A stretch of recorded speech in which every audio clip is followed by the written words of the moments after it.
Hello, everyone. Welcome to another episode of the Falcon Athletics Show. Once again, I have with me my co-host, Ricky Baptist.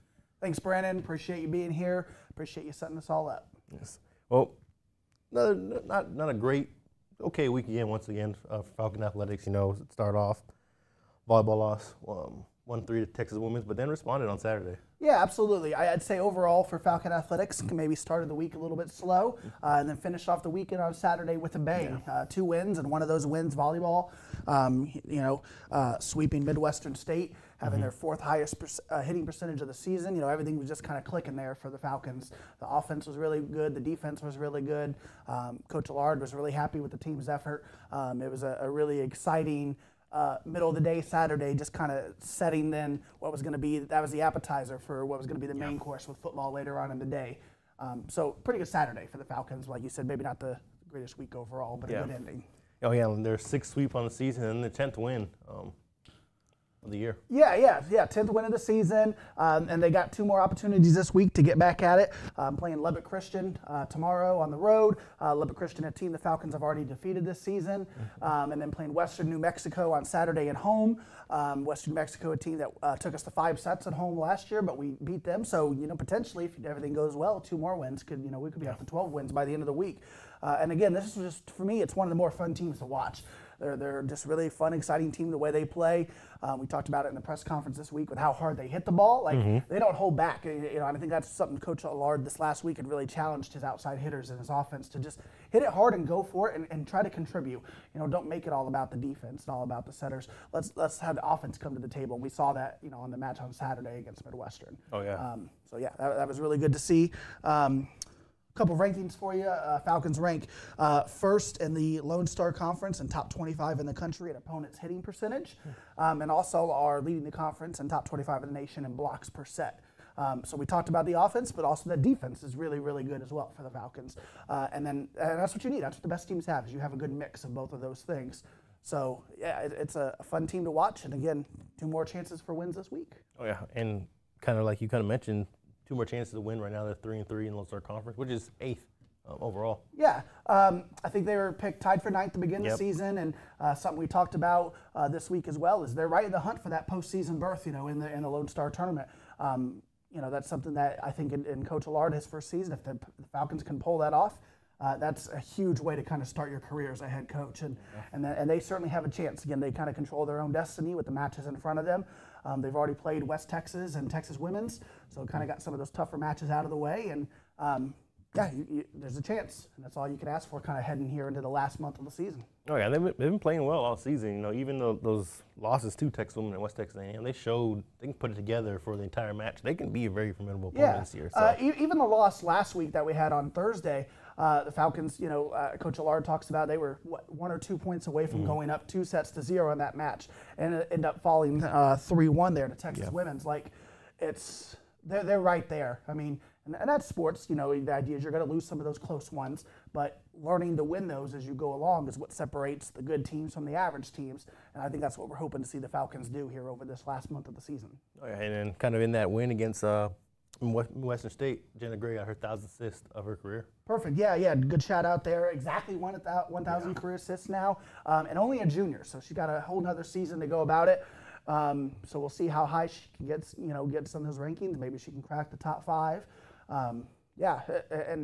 It's also impressive because we run a 6-2, and then for those of you that don't really know volleyball, that basically means your assist numbers are going to be cut in half throughout the course of a match. So we run 2 setters. So the fact that she's got 1,000 career assists running that system this year is just more of a testament to her and then the Falcons as a whole, because she can make the passes all day, but if the hitters aren't putting them down, kind of like basketball, if the players aren't making the shots, same thing in volleyball, the hitters got to put it down. So it really is a team number, that 1,000 career assists. So congratulations to her and the Falcons. And she also had a career high 4 service aces in that match. 100%. Coach Allard talked about that in addition to the offense on Saturday. The service aces, I believe we had 8 as a team, and half of those were her. That was something we hadn't had so far this season, and so he was really happy to see that because it starts there. It starts with the serve and getting the other team out of system, and so when you can get those aces, that is even bigger than just getting them out of system. So Jenna Gray, great match on Saturday for her. And one other shout out we want to give, we got a freshman middle hitter It's ranked top 3 right now in the conference in blocks per set. So just kind of good youth all around. Yeah. It'll be exciting to see what they can do, not just the rest of this season, but then going into next season, and how Coach Allard can kind of build on that success he's having here in his first year. Oh, yeah. And then Falcons play, like you mentioned, Lubbock Christian tomorrow at 6 p.m. Yep. And then home against Western New Mexico at 2 p.m. Very action-packed day. Busy Saturday. Come out and support if you can. We'll talk a little bit more about it, but we have soccer going on at 11, volleyball at 2, and then everyone over for football at 6. So don't forget about volleyball and soccer. Come out to those matches if you can.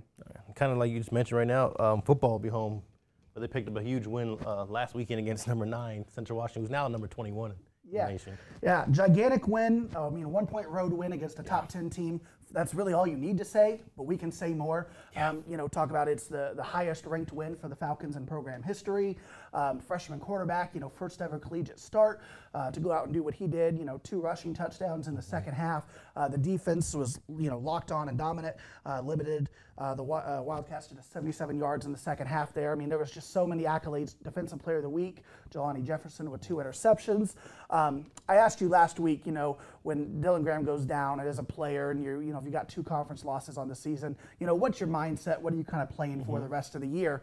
Well, they kind of flipped that script on me here with that win this week. Now it's not only are you playing potentially again to maybe try to get into the playoffs, but like you're kind of all rallying behind that freshman quarterback, I think. Yeah.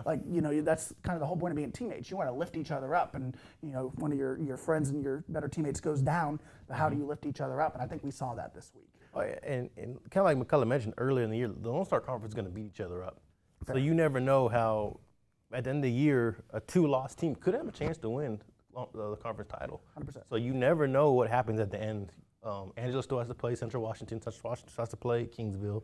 Yep. So there's still a lot of good games coming up where a couple teams that have that winning record could get knocked off. And we play Western Oregon this week, who's also undefeated. So a lot more games left to go. Absolutely. So West Texas is still out there. They can knock anybody off on a week. Then, like you said, Western Oregon undefeated. Got to get past them this week, but then they still have all those tougher teams that they have to play. They've kind of played the lower half of the conference, so they could help us out and knock off an Angelo or a Central or a Kingsville. So kind of a whole new season. Just kind of interesting how in the sport of football things change from week to week. But and again, not to write off the season because you're not doing that, but I think, Coach talked about during the press conference, why did they make the decision to go with Isaac, the freshman, versus a potential junior quarterback that they had. And really he said, look to the future. Like he wanted to see what they have, and, the youth is now, and I think that's what we saw. And so that's also really exciting. Again, not to write this season off, but thinking of what they have coming back potentially.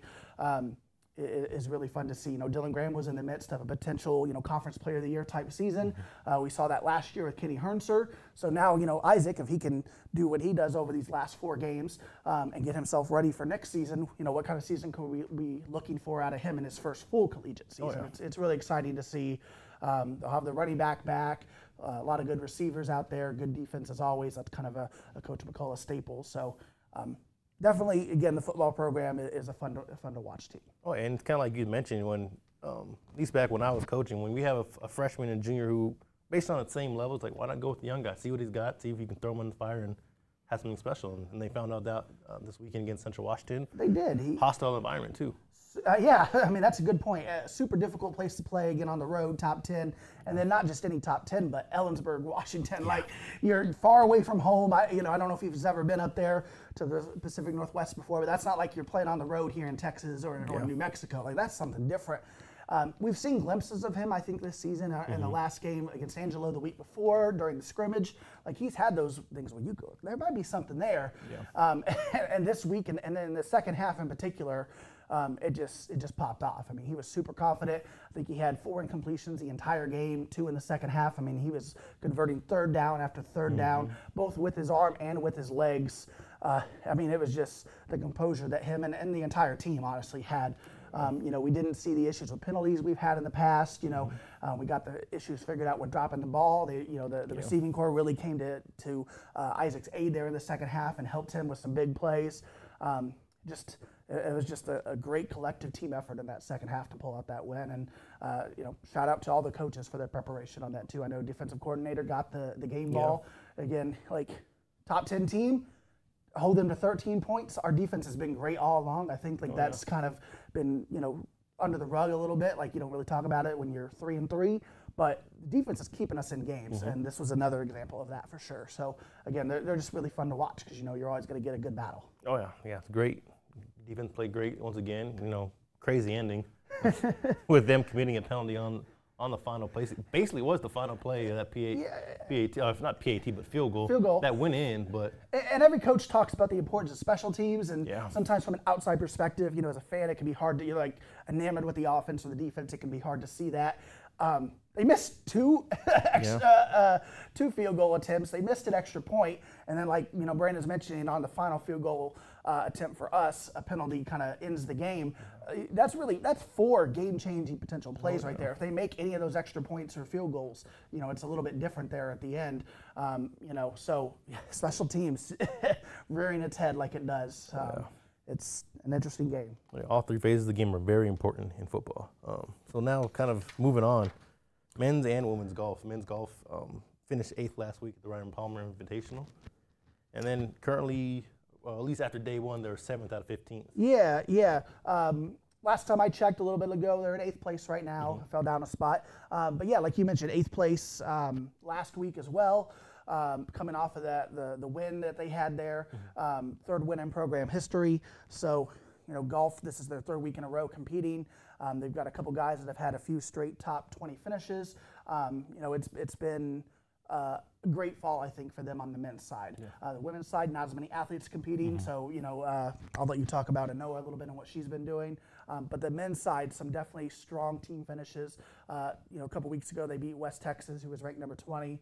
This past week, they were finished ahead of CSU Pueblo, who was ranked number 22. Yeah. So again, you keep putting yourselves in positions and finishing above these ranked teams. Sooner or later, someone's going to take note, and you're going to start getting recognized for that. So again, kudos to the Falcons for just continuing on the strong season they had last year. Even with the new coach, Coach Chavez, this year they haven't missed a beat from as far as I'm concerned. Yeah, hopefully they start receiving votes in the Bushnell coaches poll here in a couple weeks. So, but yeah, kind of like you mentioned, Noah tied for 7th at the CSU Pueblo Fall Invite. So she's probably one of our better golfers that we have from last year. Newcomer of the year last year has been her 2nd top 10 finish of the year as well. So she's someone always, when you come into the season, she's going to be on her A game when she steps on the course. Absolutely. And kind of like we said, just 3 athletes right now, kind of a different fall season. Yeah. So not competing as many tournaments as they might otherwise, or as the men are. So she's only got one more tournament this fall that, kind of show out and then regroup as a team for the spring. But again, she's not missing a beat either. So to go back-to-back top 10, they got a promising freshman there with her, Lorena. There's some talent there. They just got to fill out the rest of the team. And I have no doubt Coach Chavez will do that. He's an extremely motivated, confident person. I think he takes a lot of pride in having success on both sides, not just on the men's side, but he wants that women's team to really be good and compete too. And so they got the individuals to do it. They just have to round it out now. Yeah. So even Gabriella's pretty good as well. She had her showings last year. She had a couple top 20 finishes as well. So while she's maybe not being doing her thing right now, but she's one of those sleepers that she can get going. Absolutely. Yeah, there's talent. So. Yeah. And like you mentioned, they'll be at the Midwestern State Invitational October 21st and 22nd. Coming up here next week? Yeah, so that's the last tournament there for the women, and then we'll have one more tournament this fall for the men, and that's done with golf until we get to, probably February or March next spring. So if you haven't got a chance to check out the team, definitely go ahead and do that. Again, they're a fun group of athletes to watch. They're good. Yeah. And kind of moving on now, soccer has been kind of rough the last few matches for them. Currently on a 3-game losing streak. But they played some tough teams though. UT Tyler and DBU are both really tough teams to play. You took the words right out of my mouth. I mean, DBU, top 11 team in the country.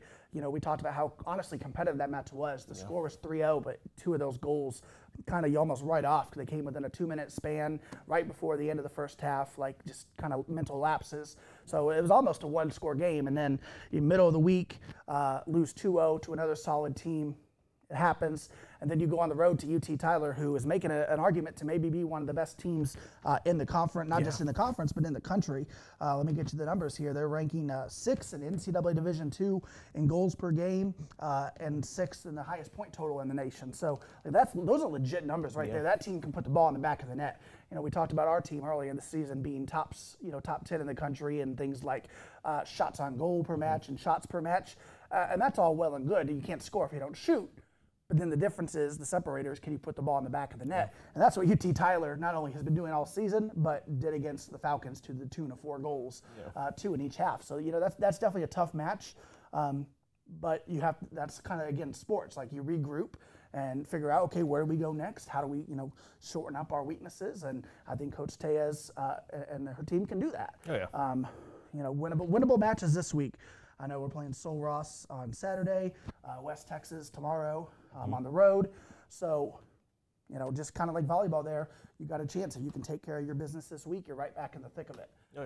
And they beat West Texas A&M last year for the first time in program history. Good point, yeah. They'll probably want to kind of, while things haven't been going good, let's go ahead and keep that streak going and beating the Buffs. So. Yeah, I think you got to come in with a little bit of confidence in that for sure. I think the score was at 5-2 last year. 5-1. 5-1. It's kind of similar this year to when they beat Oklahoma Christian. Yep. That was a big confidence booster, beating a team like that you had never beaten before by a pretty good margin. And I think that West Texas will have that same effect. So it'll be really interesting to see how they come out in that match tomorrow. If we can get 5 goals again, I'll sign up for that right now. And like you kind of mentioned earlier, Saturday is another busy day for us. We start the day off with Sul Ross at 11 a.m. on the UTV Kirkfield. Yeah, absolutely. 11 a.m. soccer. It's middle of the day Texas. We know it'll be hot, but come out and support. And then we got volleyball at 2, and again football at 6. One thing we didn't mention when we were talking about football, also it's senior day. The festivities will start a little bit earlier than normal there for the pregame. I think probably about a half hour early. We have somewhere between 17 and 27-ish seniors.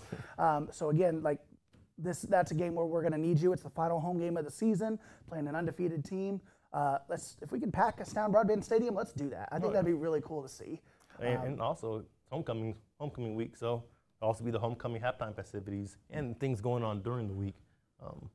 So lots of alumni coming out. I think you said women's soccer is doing an alumni event there. So women's soccer will have an alumni event on 18th and 19th. So if you're a women's soccer alumna, you can RSVP for the event by going to utvfalcons.com/alumni weekend. So if you're in town, you're down the road, come on down. Nice to have all the alumni of UTV and kind of get together, friends, family, have a good time. Alumni weekend's always a great time. Even if you're not an alumni, you can see me there. Well, before we wrap things up, I'd like to thank HEB for sponsoring this podcast and for all your support.